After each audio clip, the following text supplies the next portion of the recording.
am Nathan. And we are coming at you today with a video on the top 10 things to do in Budapest, the city I love. Or, as a native Hungarian would say, Budapest. Budapest. So here we are coming at you with the 10 things that we, in our opinion, think that you definitely make time to see in Budapest. And the good thing is a lot of them are also free. Yeah, because we're also budget conscious.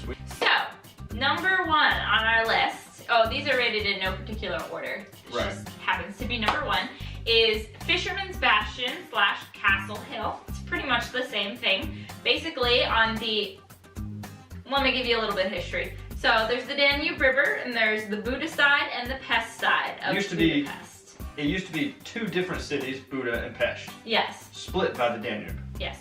So on the Buda side, you got Castle Hill, which is Buda Castle, and it's basically like a bunch of steps that you climb up, and then when you get to the top, you have a great lookout of the entire Pest side and the Danube of Budapest. You can see the parliament. That's really great, and it's completely free. It is a little bit of a trek, so you want to be in, you want to be able to climb a bunch of steps. But definitely worth seeing, definitely worth climbing. It's open all the time, and it's free. And there are so many things to do at the top of this, so definitely a lot, at least an afternoon, if not a day, just for Fisherman's Bastion and Castle Hill.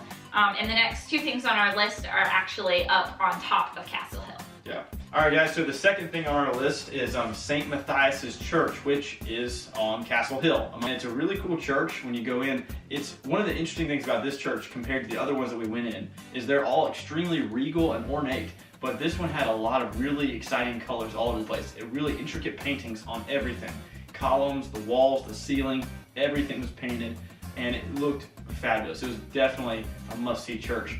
It was a small fee to get in. Everything there is pretty cheap to see, and so I definitely recommend going in there and seeing it. They have a little museum in the upper part of it, and so it's like you get to see a lot of really historical pieces. If that's your thing, I really love history, so I really enjoyed going to this church. And the cool thing about this church to me versus some of the other ones was I felt like in St. Matthias's Church you could really explore. Like they had a bunch of, they had like 3 stories, and you could climb up the stairs in all of them and just like really explore where, so that was another thing. And also in St. Matthias's Church, they have a holy relic that they're very proud of. It's the Holy Crown. Okay, number 3 is probably something you're not gonna find on most other top 10 things you have to do in Budapest. And for us, that was the Labyrinth, which is also on top of Castle Hill. Yeah. And it's something that we completely stumbled on by accident. So that it just, our story about it goes to show you that you just need to always keep your eyes open for like a detour of plans and like having an adventure, and that's how we were, and we like did this awesome thing. You want to tell them about it? Sure, yeah. So we were just walking along. We had like about 3 or 4 hours until we had to meet back with our group for supper, and we saw this sign on a building with an arrow that was pointing down an alley, and it said, "This way to explore underneath Castle Hill." And so we walked down the alley, and then there's another arrow pointing down another street. So we keep going, and then we find it. There's a doorway that leads down a flight of stairs into a building underground. Yeah. And we're like, okay, are we about to, walk into some kind of cellar? Trap. Yeah, we're gonna be some innocent tourist to get mugged because we followed some sign. But we're like, let's check it out. Well, you never know. And so we go down in there, and you pay like a small, I think it was maybe $10, and it was several miles worth of tunnels that led all the way up and down Castle Hill, from when it was actually like a royal castle there, and a lot of actual tunnels that went through there. And they were in use at the bottom of the castle. They were used for dungeons and also for hideaways for criminals. It's been in use since like the 13 and 1400s. Yeah, at one point it even housed Dracula as like his prison. Like when he got put in prison from Romania, like he got put there. Yeah, so that was kind of creepy. It was very creepy. And for those who don't know, Dracula was a real person. Yeah, it is a little bit creepy, but then there's other portions of it where there's just like stalactites coming down from like the ceiling. Yeah, and some places don't even have lights. And so there's like a rope that you're supposed to follow, holding onto a rope to finish getting through the section of the tunnels, which is kind of scary. Yeah. But that's also another reason that I always recommend you bring a really good travel flashlight. This is my flashlight that I had with me then, and I was so happy I did. If you're wimpy and can't hold out through the pitch darkness. Okay.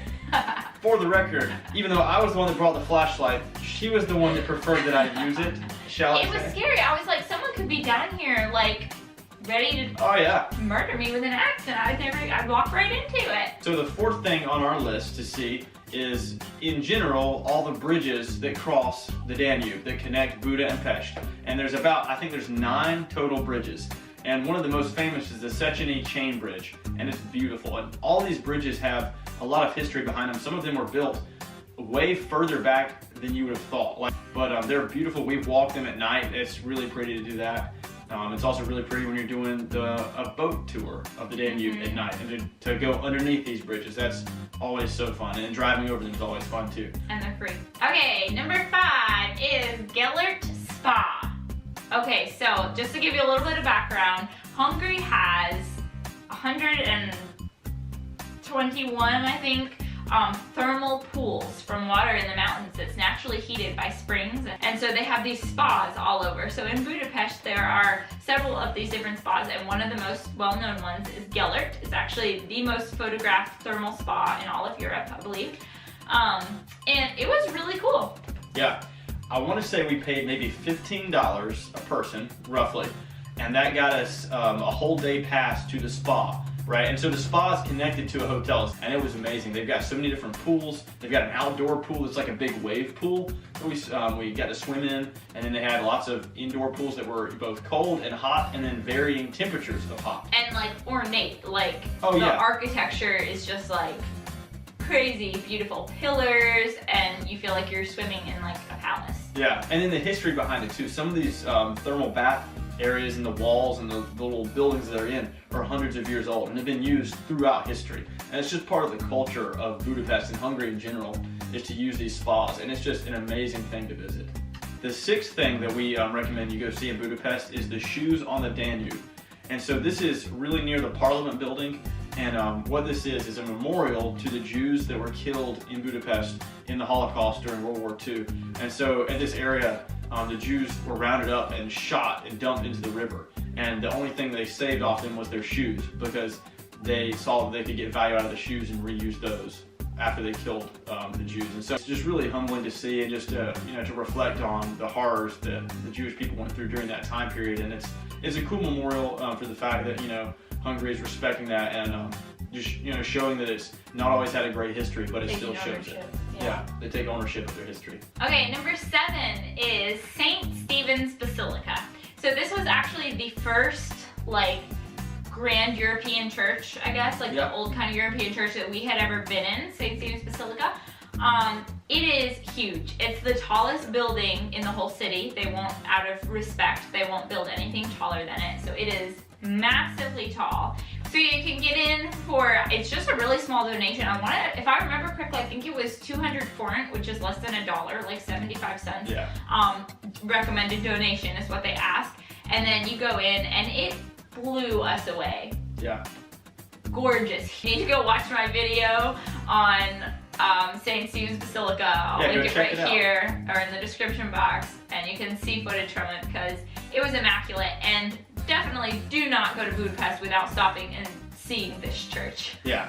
One of the really interesting things, and is that they have a holy relic there, which is actually the hand of St. Stephen, right? So the guy that it was named after was the first Christian king of Hungary right around the year 1000. And he was killed for his faith, but he also had his hand chopped off and preserved by the church as a holy relic. And that's still there, shriveled up, sitting in a little box. I think there's even a ring on it. And so it's really gross, but it's really cool. And that is featured in my St. Stephen's Basilica video, so make sure you go check that out. A thing that we think you should go see in Budapest is the Szechenyi spas, okay? And so this is the 2nd spa that we went to in the city of Budapest. So they have a huge, vast section of pools and thermal baths that are outdoors, and in the middle, it almost feels like a Coliseum type building. Yeah. And they have a ton of those out there, and there was hundreds of people in there the day that we went. Huge pools. And then they have inside, they have so many. At least 20 or 30. We would keep finding new ones. And this one had an interesting type of pool in it where it was it looked like an oval, right? And there was a current that just washed you around, almost like a lazy river, except there's no floaties. That was so fun. There's no island. You just, when you get in it, you just walk in this oval shape. And it was really fun. We got in there and just was trying to see how fast we could go around. They say that this pool is particularly high in calcium, magnesium, sodium, and sulfate. and they recommend that it's good for people with arthritis and joint diseases for healing. Number 9 on our list, getting to the end, is Parliament. Okay, you can't go to Budapest without seeing Parliament. It's, well, 1, because you just shouldn't, but 2, because it's so huge, it's like right there. Yeah. So you're bound to see it. Parliament is probably the most beautiful building I've ever seen in my life. Parliament is right by the Danube River, so you have like the Danube, and then you have Parliament, and then you have the entire Pest side of Budapest. So if you come to it like from, you know, walking from your hotel or whatever, you're gonna come to the back, and they have little benches out front, and then you can get a great view, kind of like this picture that is right here. You have a great view from the back of it. You can walk around it. You can also take a tour of the inside. We didn't do that because it was pretty pricey, and we just didn't think it was worth it because it's so pretty from the outside anyway. We did get some really great pictures, and if you take a boat tour, which will be easy because there's a ton of boats in the Danube waiting just for you to walk up and give you a boat tour. So if you take a boat tour, they will take you by the Parliament, and if you take a boat tour at night, they turn on all the lights, and it was gorgeous, and I'll put that picture here. The 10th and final thing that we think you should definitely go see in Budapest is Heroes Square. It's this huge open area of like a big giant square, like a city square, except there's nothing there except statues. So it's kind of ringed around. There's a semicircle, right? And then in the center, there's this big monument that has 7 chieftains. And these are the 7 Magyar tribal chieftains that founded Hungary. And then along the semicircle, they have 7 on the left and then 7 on the right. And I believe what these 14 statues of men represent are the leaders. I think the 7 on the left are 7 of the famous kings of Hungary through the years. And then the right is 7 famous statesmen of Hungary. So basically, if you like history like I do, this is a really interesting place to see because you get so much of the country's history summed up in these monuments. For me personally, I think Heroes Square is a must-see, but I didn't get as much like, wow, fascination out of it. Like, I probably could have stayed there. I was running around and taking a picture of each individual statue to document it. And she's just kind of there tapping her foot like, oh, it was so cute though. I loved watching you like be so into something, you know? Like so into the history. Okay guys, so I think that concludes this video. All of these things were things that we really think are worth seeing in Budapest. And definitely think if you're planning a trip to Budapest, which you totally should. Oh yeah, for sure. Why wouldn't you? We gotta make a video about why you should. We're gonna make another video telling you why you need to visit Budapest and Hungary in general. This is not the extent of the things that we saw in Budapest. There's many more things, and there's many more things that we didn't even get to see. So there's tons of other things, and if you have something that you saw that you really love about Budapest, share that in the comments below and let us know. Comment and let us know. And also, if you're planning a trip, I would love to know about it, and love to know if this video helped you and if you're gonna see any of the sites. So definitely please comment and let me know. Okay, so thank you so much guys for watching this video. Please subscribe to my channel. Check out my Hungary vlogs. We got several in there of different things that we did. I'll probably link them in the description so you don't even have to do work. Subscribe to my channel if you want. Like this video if you liked it. And I think that's all. Good day guys. Have a good one. See ya. Bye.